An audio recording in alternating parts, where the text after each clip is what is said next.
कभी कभी कहानियां ऐसी होती हैं कि जिनके भाव समझने होते हैं।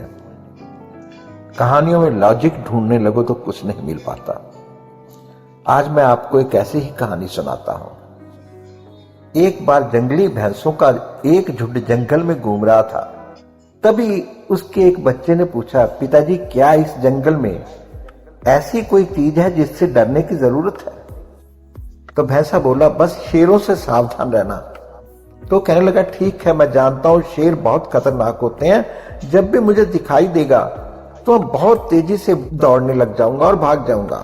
भैंसा बोला, इससे बुरा तो तुम कुछ कर ही नहीं सकते। भैंसे के बच्चे ने जब ये सुना तो उसे बहुत अजीब लगा और ये बात खतरनाक भी लगी। भैंसा समझाने लगा, अगर तुम भागोगे तो शेर तुम्हारा पीछा करेगा।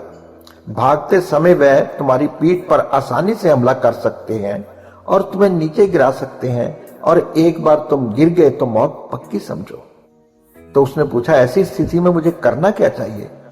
वो भैंसे का बच्चा घबरा गया। भैंसा बोला, अगर तुम कभी भी शेर को देखो तो अपनी जगह डटकर खड़े हो जाओ और ये दिखाओ कि तुम जरा भी डरे नहीं। अगर वो ना जाए तो उसे अपनी तेज सींग दिखाओ, खुरों को जमीन पर पटको। अगर तब भी शेर ना जाए तो धीरे धीरे उसकी तरफ बढ़ो और अंत में तेजी से अपनी पूरी ताकत के साथ उस पर हमला कर दो। भैंसे ने गंभीरता से समझाया और उसका बच्चा बोलने लगा कि ये तो पागलपन है। ऐसा करने से तो शेर मुझ पर हमला करेगा और मार देगा। भैंसा बोला, जरा आसपास घूमकर देखो, आपको क्या नजर आ रहा है? तो उसके बच्चे ने देखा कि चारों तरफ भैंसों का बड़ा सा झुंड था। अगर कभी भी तुम्हें डर लगे तो याद रखो कि हम सब तुम्हारे साथ हैं। अगर तुम मुसीबत का सामना करने की बजाय भाग खड़े होते हो तो कोई भी तुम्हें नहीं बचा पाएगा, लेकिन अगर तुम साहस दिखाते हो और मुसीबत से लड़ते हो तो सब आपकी मदद के लिए आ जाएंगे। हम सभी जिंदगी में भी कुछ ऐसी समस्याएं हैं जिनसे हम डरते हैं, जो हमें भागने पर, हार मानने पर मजबूर करना चाहती है, और हम अपने अंदर के शेर को नहीं पहचानते। मुसीबतें छोड़ती नहीं हैं और हमारे दुश्मन भी नहीं छोड़ती हैं।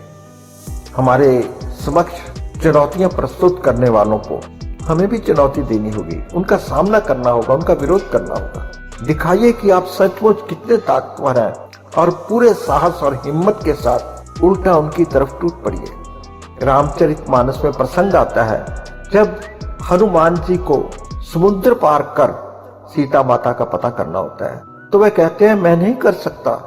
तो उस समय जामवंत जी ने उनको उनकी शक्ति की याद दिलाई, प्रेरणा दी, और वो समुद्र पार करके लंका में चले गए।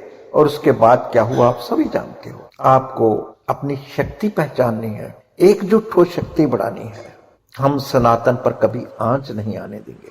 जय श्री राम, जय मां भारती।